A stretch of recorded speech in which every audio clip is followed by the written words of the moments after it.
Hey guys, tonight we're heading deep into the heart of ancient Mesopotamia, not for a war or a king or a grand invention, but for something far more personal. We're going to talk about teeth, yours, mine, and those of a Sumerian farmer who hasn't invented floss yet. It's dusk in the city of Ur. The air is warm but dry, and the orange-pink glow of the sun bounces lazily off the mud-brick walls of homes that have stood here for centuries. You're walking slowly through a narrow street, your sandals scuffing softly against packed earth, past vendors closing their stalls for the night. There's the smell of crushed herbs, yesterday's onions, a bit of gotan, something else you can't quite place, a sharp, green smell, clean, almost minty. You pass a man sitting on a low bench. He's not doing anything dramatic, just slowly chewing on a twig, not eating it. Exactly. He works the end with his teeth until it begins to fray into soft bristles. Every so often, he rubs it gently against his molars, the way you might with a toothbrush after dinner. No bubbles, no toothpaste, no blue stripes or ergonomic grips. Just him, his stick, and the quiet satisfaction of another day without losing a tooth. So, before you get comfortable, take a moment to like the video and subscribe, but only if you genuinely enjoy what I do here. And hey, drop a comment with your location and what time you're listening. I love seeing where you all tune in from around the world. Now, dim the lights. Maybe turn on a fan for that soft background hum, and let's ease into tonight's journey together. You follow the man, still chewing thoughtfully, as he rounds the corner into a quieter part of the city. Overhead, a few oil lamps flicker to life. Someone hums a lullaby in the distance, and you start to notice just how seriously these people take their teeth. Because here's the thing, ancient Mesopotamians didn't just let their teeth rot away. Even though toothpaste tubes hadn't been invented yet, their smiles mattered functionally, socially, sometimes even religiously. You don't always think about plaque when picturing the cradle of civilization, but guess what? They did, and not just with sticks. You pass a small stand that still has a few bundles left, dry twigs wrapped neatly with thin twine, probably from the Salvador or Persica shrub. These aren't just sticks. These are tools. Today, we call them miswak, still used in parts of the Middle East, Africa, and Asia. Back then, an everyday item, soft when chewed, mildly antiseptic, and oddly satisfying once you get the hang of it. Historians still argue whether the earliest users understood the chemical properties of these twigs, or if they just liked how fresh it made their mouths feel. You lean in to sniff one. It smells faintly peppery, a little earthy, kind of like what you imagine herbal toothpaste should smell like. The man you were following sits down with his family. His wife hands him a shallow bowl of water. Not a swish and spit, more of a solemn tilt and drip. Everyone has their own twig. The kids are halfway to making theirs. Into drumsticks, but they're still scrubbing. And here's a bit of bedtime trivia for you. Some twigs were even flavored. If you were wealthy or trying to impress someone, you might upgrade to the ancient version of mint strips. If not, you chewed whatever was growing near the river that week and hoped for the best. You pause as a goat wanders past, sniffing at an old basket of spoiled dates. The twigs seem more appealing by comparison. Now, let's take a moment to imagine something a little absurd. You, right now, in modern life, trying to explain toothpaste flavor names to a Mesopotamian. This one is Arctic Blast. It's supposed to feel like your tongue got frostbitten by a mint demon. They'd probably stare at you, nod politely, and then hand you a twig and a bowl of water with a look that says you're overthinking it. Still, for all their practicality, these people weren't immune to dental disasters. The man across the square winces as he rubs at his jaw. You'll find out more about that in time. But for now, you're content to sit beside the clay wall, watching a neighborhood perform its nightly ritual. Kids chew and giggle. Adults scrape thoughtfully. But no one looks particularly alarmed. They just nod and keep brushing. Because here, cleaning your teeth isn't just hygiene. And there's something oddly calming about it, isn't there? The texture of the twig against your teeth. The warm wind brushing past your cheek. Somewhere, a harp twangs softly in a temple courtyard. A priest yawns, not quite finished brushing. You close your eyes for a moment. Your mouth tingles faintly from the imaginary twigs you never actually chewed. And with that first oddly satisfying image planted firmly in your mind, yes. Even if it involves tree bark, you're ready to wander deeper. You wake gently to the scrape-scrape rhythm of a family brushing their teeth with twigs. No one's in a rush. This isn't the modern toothbrush panic at 8:57 a.m. This is more like a meditation. Slow, deliberate, almost musical. The kids are humming. A baby chews on a stick mostly for the taste. You scoot a little closer, curious to try it yourself. One of the elders hands you a fresh twig with a nod. It's smooth at first, but as you bite the tip, it begins to fray off fibers, unraveling like a tiny brush. The taste is sharp, peppery, with a hint of lemon and wood, obviously. It doesn't foam, it doesn't sting, but it does make your teeth feel cleaner by the third gentle pass.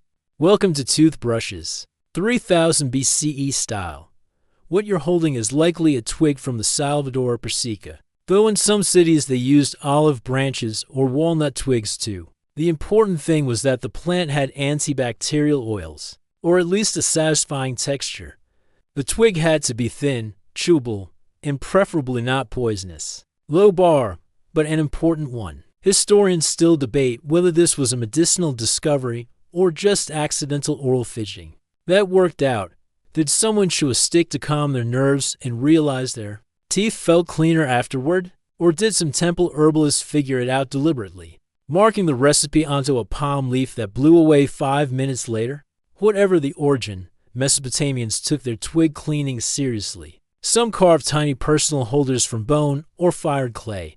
Not everyone had their own, though. In poorer homes, families might share a single twig, yes. We're talking medieval electric toothbrush, family edition, but a lot crunchier. You wander past another house. A woman stands near a doorway, dipping her stick into a grayish powder before brushing. Smells like ash and something herbal.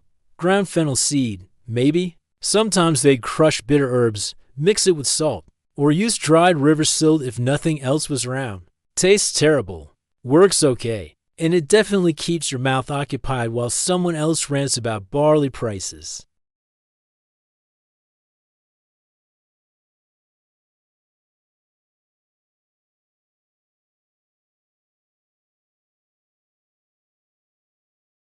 They're going for practical over pleasant. Although, one clever scribe does sell a mint-flavored twig pack near the temple on weekends. They're more popular than you'd think.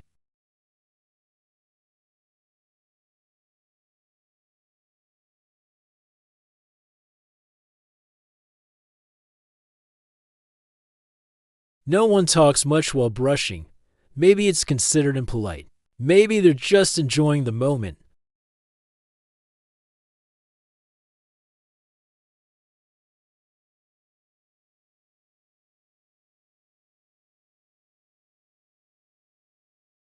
There's a little chant they whisper while brushing, just in case.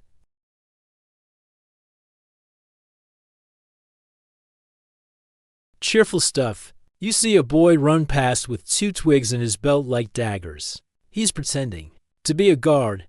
You smile, watching him duel a fence post in the name of dental justice. Somewhere nearby, a merchant swishes a rinse made from date wine and vinegar, sharp, acidic, with a little honey to take the edge off. It's more of a mouth freshener than a cleanser, but still effective. And if you've ever swished date wine and vinegar, you know it'll either kill the germs or kill your appetite.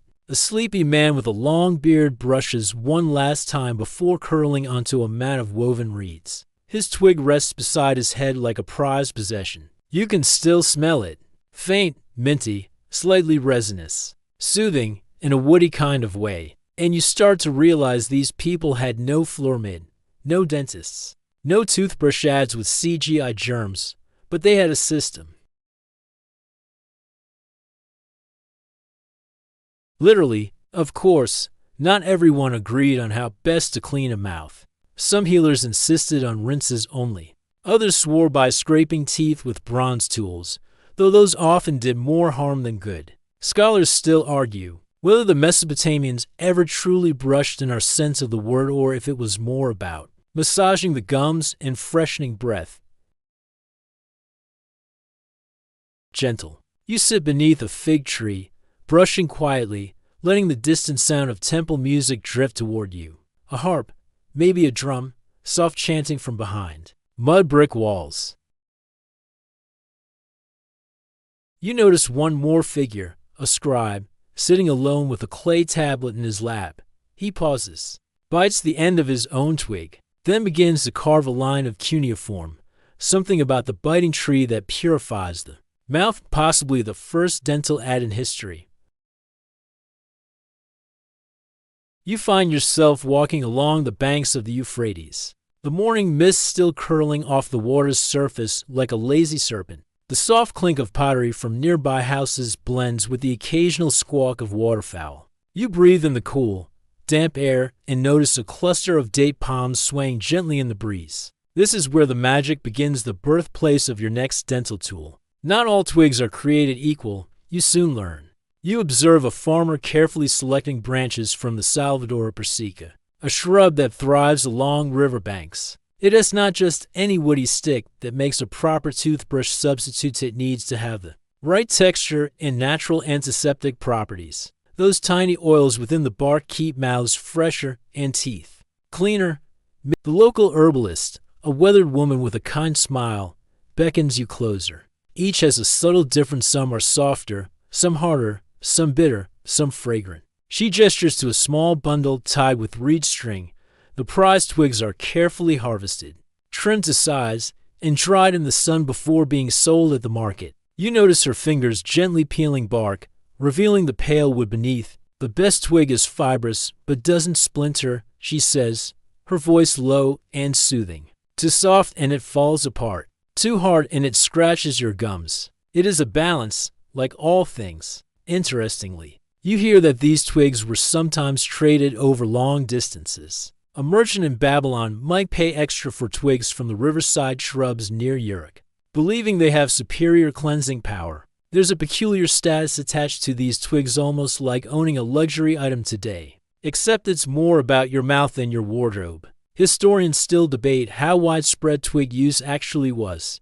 Some argue it was a rural habit, with city folk favoring cloth wipes soaked in aromatic oils. Others suggest that twig brushing was common enough to leave traces in medical texts and temple records alike. Either way, the twig had a place in daily life, a humble hero for keeping teeth from crumbling under the strain of gritty grains and sticky date syrup. And here's a quirky side note: some twigs were even believed to hold spiritual power. Certain branches were thought to ward off tooth demons, those invisible pests blamed for toothaches. It's like your toothbrush doubles as a tiny exorcist. Imagine that. Your morning routine involving a little supernatural backup. You watch as a boy plucks a twig from a bundle and immediately begins chewing the end to soften it. His gums are red from yesterday's brushing, but he grins proudly, showing off a row of surprisingly clean teeth.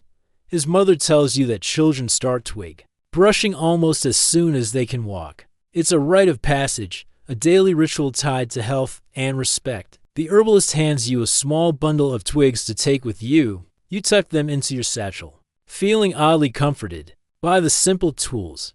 There is something deeply soothing about knowing that people thousands of years ago used the same wooden sticks to care for their teeth. You think about your own toothbrush at home, plastic and battery-powered, all buzzing and flashing lights, and wonder if you're missing out on something slower, quieter. Maybe chewing a twig by the river's edge isn't such a bad idea. The sun climbs higher now, casting dappled light through the palm fronds. You thank the herbalist, take a final deep breath of river-scented air, and prepare to continue your journey into the world of Mesopotamian tooth care. She explains that besides Salvadora, they also use twigs from date palms, olive trees, and even pomegranate branches. Because, believe it or not, the twig is just the beginning.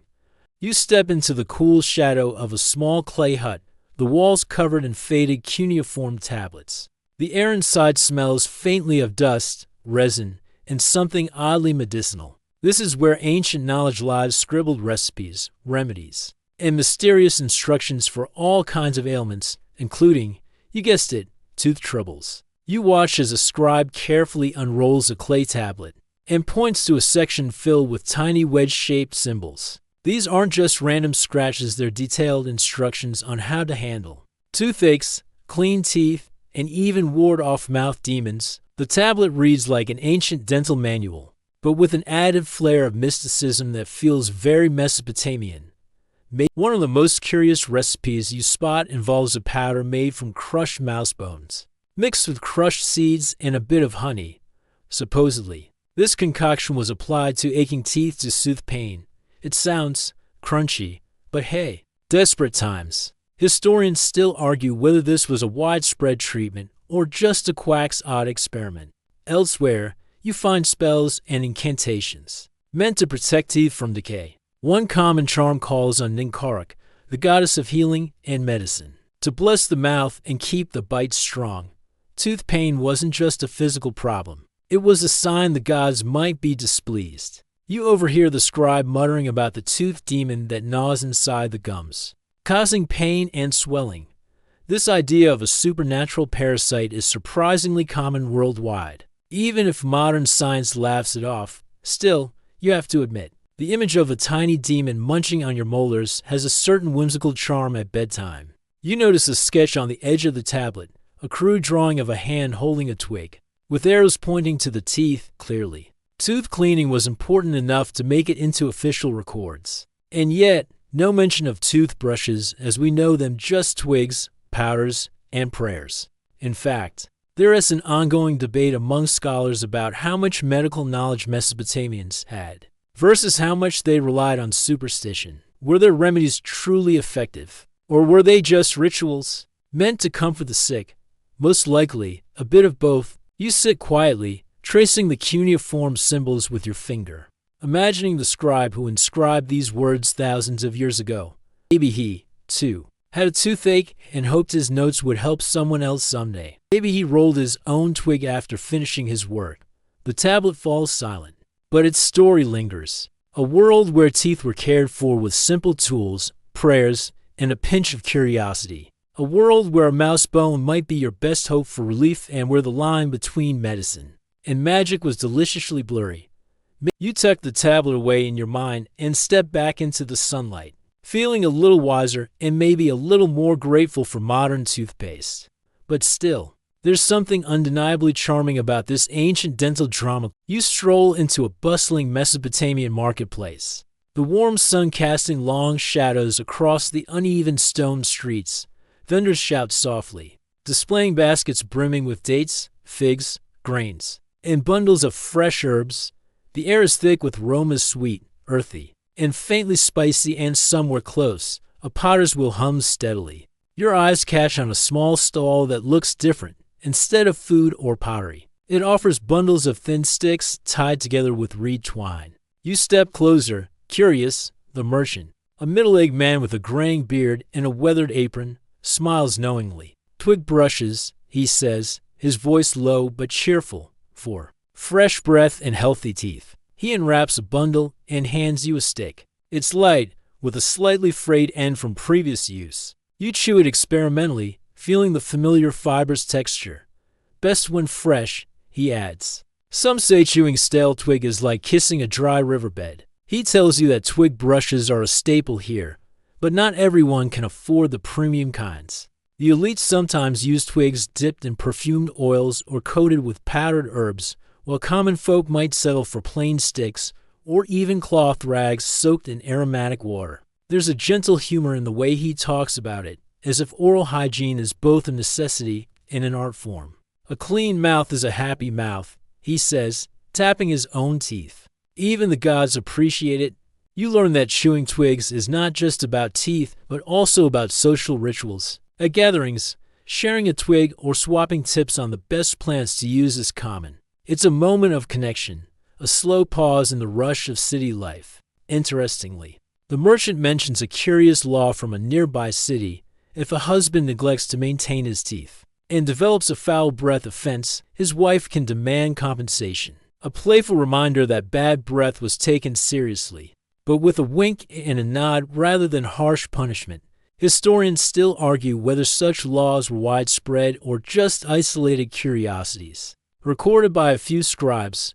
Either way, it shows how much importance oral hygiene had, even in legal terms. You watch a group of children nearby, giggling as they chew their twigs and mimic adult brushing motions. One child accidentally drops a twig and is promptly given another by a laughing mother, who reminds him, "Tooth care waits for no one." The market continues its gentle bustle around you, but you feel a quiet respect for these small rituals. The twig, humble and unassuming, carries centuries of tradition, care, and community in its fibers. As you tuck the twig back into your satchel, you think about how something so simple could carry such meaning and how, even today, the smallest daily habits connect us to the past. You find yourself wandering down a narrow alley where the scent of incense mingles with the faint aroma of baked bread in the half-light. A healer-esque workshop hums softly with the quiet clatter of tools and the gentle rustle of papyrus scrolls. This is where ancient dentistry meets early chemistry and, surprisingly, a bit of theatrical flair. A woman healer, perhaps the town's unofficial tooth expert, carefully mixes a paste from crushed herbs, ground seashells, and a pinch of salt. She explains this mixture is designed to be applied after chewing on twigs to strengthen teeth and soothe gums.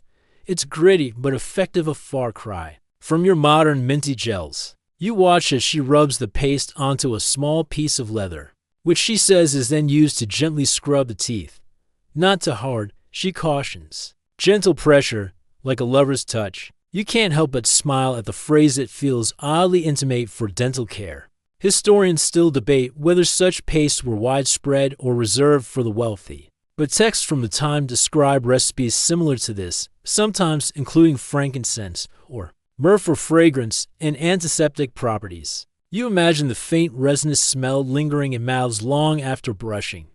The healer shares a curious tip. People sometimes chew the resin from pistachio trees, which would stick to their teeth, acting like a natural sealant. It's an early form of dental varnish, if you will.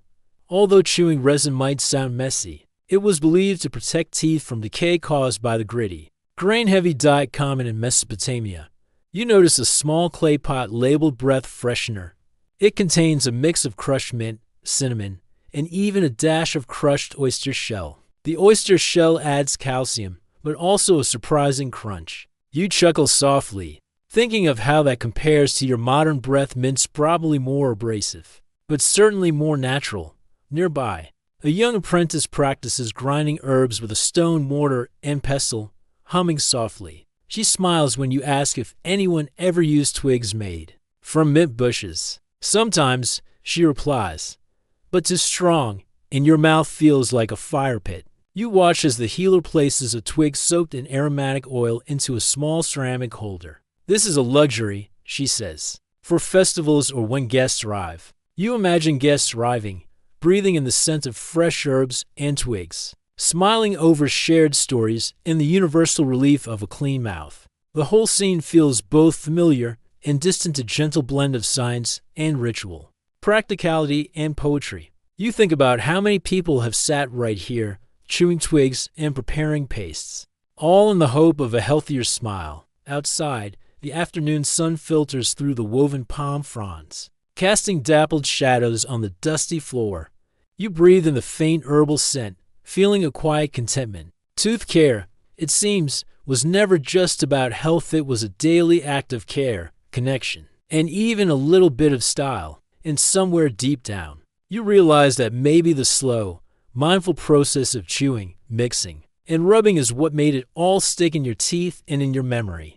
You step into the cool shade of a grand temple courtyard, where the soft murmur of chanting priests mixes with the gentle splash of a nearby fountain. The air is heavy with incense and reverence. But even here, in the heart of ancient Mesopotamian spirituality, dental care has its place. You notice a finely carved stone basin, filled with water scented with herbs, mint, hyssop, and a hint of chamomile. Worshippers dip their fingers into this water to rinse their mouths before prayers, a ritual purification believed to please the gods and prepare one for divine communication. Clean teeth and clean spirit, it seems, went hand in hand. One priest explains that the act of cleaning one's teeth was not just practical, but deeply symbolic. It was thought to keep evil spirits and tooth demons at bay, ensuring that prayers and offerings were not spoiled by bad breath or tooth pain. There's a gentle humor here. imagining tiny demons retreating at the sight of a twig. You're told about a special twig, considered sacred and kept in the temple treasury. It's said to have been blessed by the goddess Ninkark herself, protector of healing and hygiene. Only the high priest or priestess could use it during sacred ceremonies. Passing this twig round was a solemn act, almost like sharing a holy relic. Interestingly, the temple's records include accounts of tooth ailments and their cures, mixing practical remedies with prayers and incantations. It's an early example of combining medicine and faith, science and spirituality in a way that feels comforting rather than contradictory. Historians still debate how much temples acted as medical centers. Were they places of real treatment or mostly spiritual consolation? Likely both, with priests serving as healers, counselors, and ritual specialists. You watch as a young novice practices chewing a twig and then carefully rinsing in the herb water. His eyes closed in concentration. He smiles shyly and confesses that the bitter taste takes getting used to, but the ritual makes him feel connected to his faith, his community, and the generations before him. You think about the idea of a sacred toothbrush, a tiny piece of wood imbued with divine power, and how that might change the way you think about your own daily routines. Maybe there's magic in the mundane, in the simple act of care repeated day after day. The temple bell tolls softly as the sun begins to dip behind distant hills. You take one last sip from the herbal basin and step back into the quiet street, the lingering scent of incense and clean teeth following you like a whispered blessing.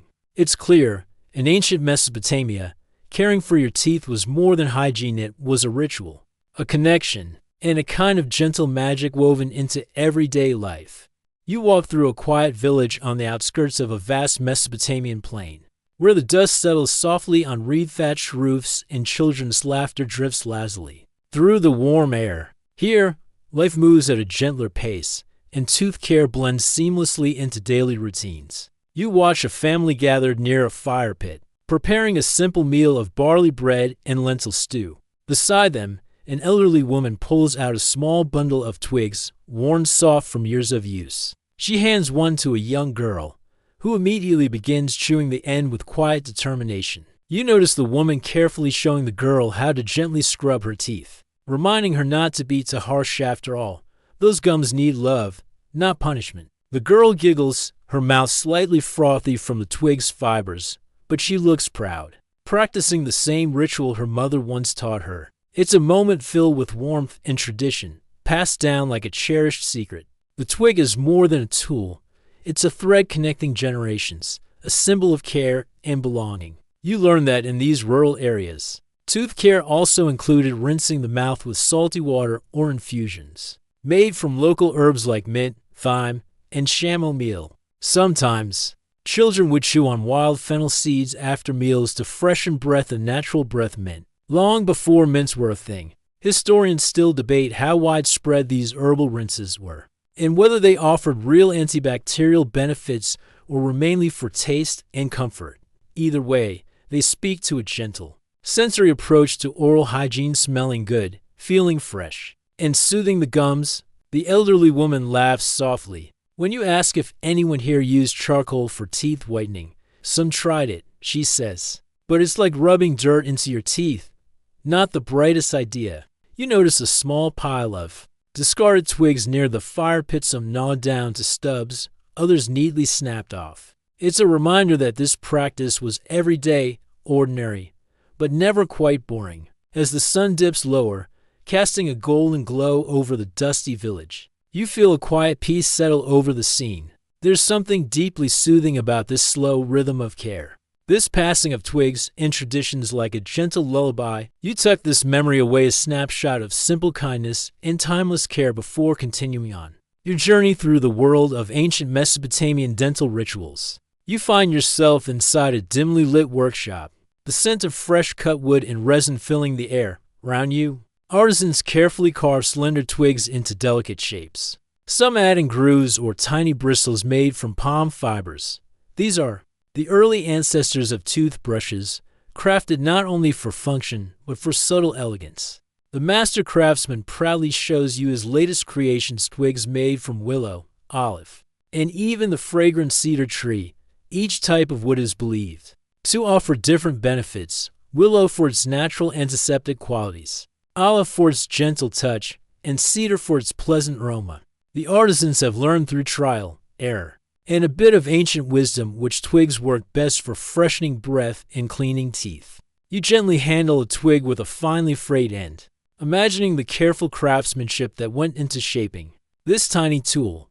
Its simple, yet precise design to reach every nook and cranny of the mouth. Historians still argue about how widespread these crafted twigs were. Were they exclusive luxury items for the wealthy, or did even common folk have access to them? Some evidence suggests that simple twigs were common everywhere, but the carved varieties were treasured possessions, almost like jewelry for the mouth.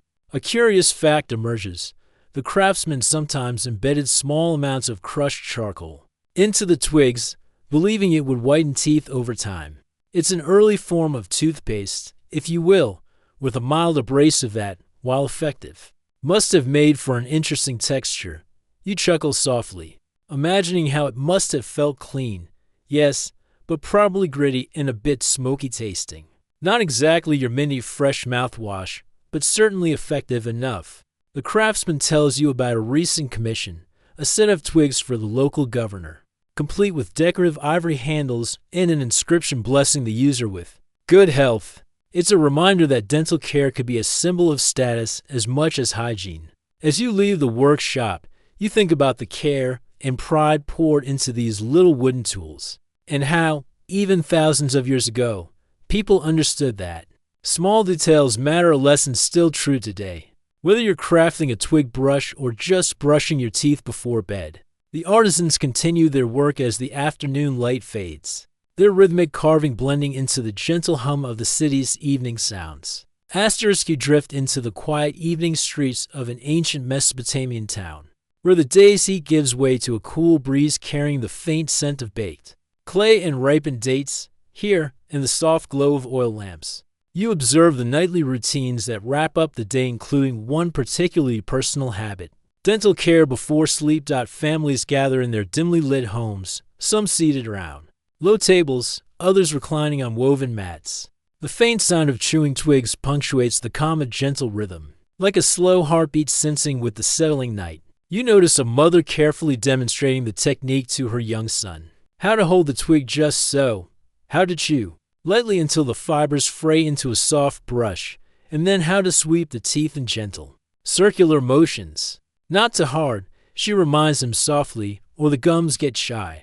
There's a shared smile as the boy tries it out, proud of this grown-up skill. You can't help but think that this nightly ritual is as much about bonding and teaching as it is about keeping teeth clean. Interestingly, some families incorporate a final rinse made from cool spring water infused with fragrant herbs, sage, mint, or sometimes a hint of rose petals. This rinse is believed to soothe the mouth and refresh breath, preparing the sleeper for peaceful dreams. Historians still debate how common these herbal rinses were, and whether they truly had antimicrobial properties or were more for comfort and tradition. Either way, the sensory experience, the coolness, the smell, the gentle swish is undeniably calming. You catch sight of a small clay vessel on a nearby shelf labeled breath sweetener, filled with crushed dates and a pinch of salt. The sweet salty mix is used after brushing, offering a pleasant finish to the routine.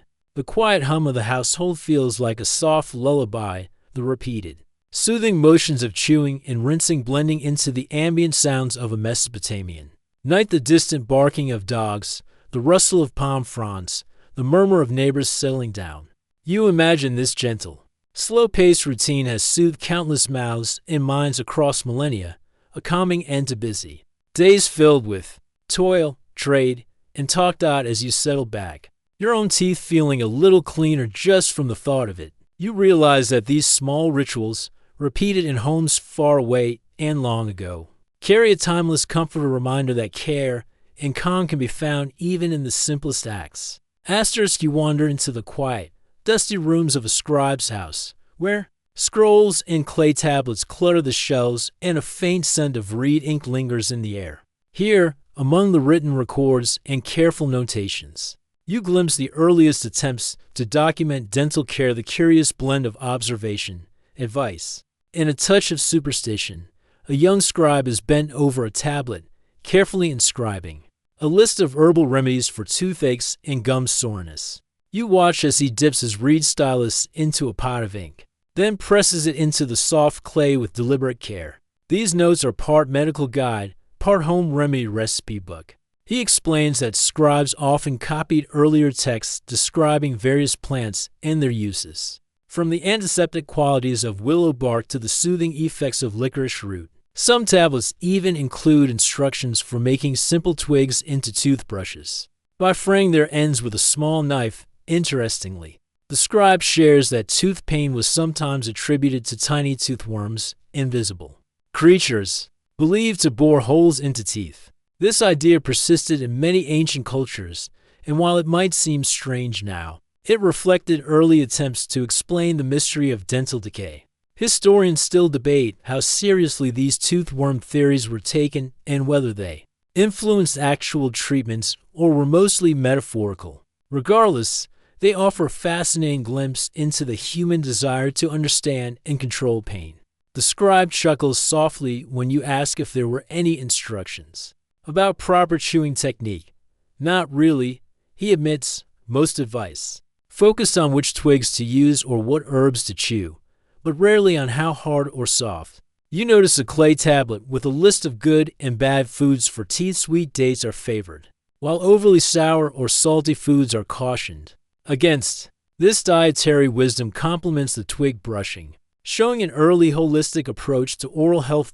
As you leave the scribe's study, you realize that these clay tablets are more than dusty relics. They are messages across time, connecting people who care deeply about their health, even if the explanations sometimes wandered into the realm of the mystical. You tuck this thought away, the gentle scratch of stylus on clay echoing softly as you continue your quiet journey through Mesopotamian life. You step into a bustling marketplace at midday, where the calls of merchants blend with the chatter of shoppers and the rustling of cloth stalls. Among the vibrant colors and fragrant spices, a small booth catches your eye, its sign advertising healing herbs and tooth care supplies. Here, vendors sell an array of twigs, oils, and pastes, all promising to keep teeth clean and breath fresh. You watch as a friendly merchant expertly selects twigs from a basket, explaining the subtle differences between willow, pistachio, and poplar for dental use. He offers you a twig dipped in a fragrant resin, sticky but pleasant, and perfect for chewing during long market days to stave off thirst and refresh the mouth. He smiles and says it's a favorite among travelers who rely on twigs when fresh water is scarce. Nearby, a woman samples a small pot of herbal paste made from crushed mint leaves and ground seashells, a concoction she swears by for soothing gums and whitening teeth. She notes that while it's a little gritty, the paste leaves a pleasant taste and a feeling of cleanliness that lasts for hours. You hear whispers of a rare ingredient used by the wealthy, powdered lapis lazuli, a deep blue stone ground into fine dust and added to paste for its supposed cleansing properties. It's a reminder that dental care, even then, could be a sign of status. Historians still argue about how far these luxury ingredients were truly used. Were they limited to palace circles, or did their fame spread more widely? The evidence is patchy but intriguing. The merchant tells you a quirky local story. Sometimes, after chewing twigs, people would briefly chew on small pieces of aromatic wood, like sandalwood, just for the scent. It's like an ancient breath freshener, less minty gum and more earthy perfume. You smile, imagining the market filled with subtle scents of wood, herbs, and resin mingling in the dry air. A fragrant backdrop to the slow rhythm of trading and socializing. As you leave the booth, your hands still tingling faintly from the resin-coated twig, you realize that ancient marketplaces weren't just about commerce, they were hubs of knowledge, culture, and small rituals of care.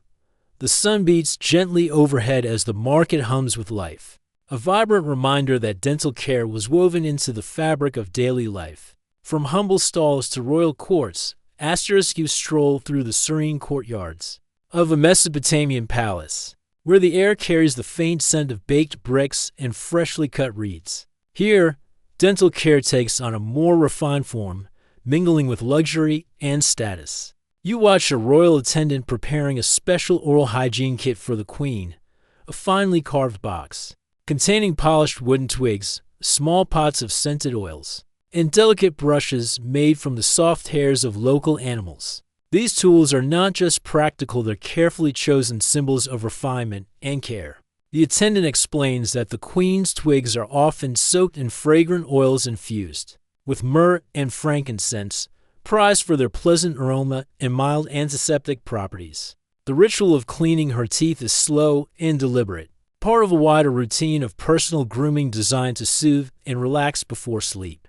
Interestingly, the queen is said to favor twigs from the olive tree, believing their smooth texture protects her delicate gums.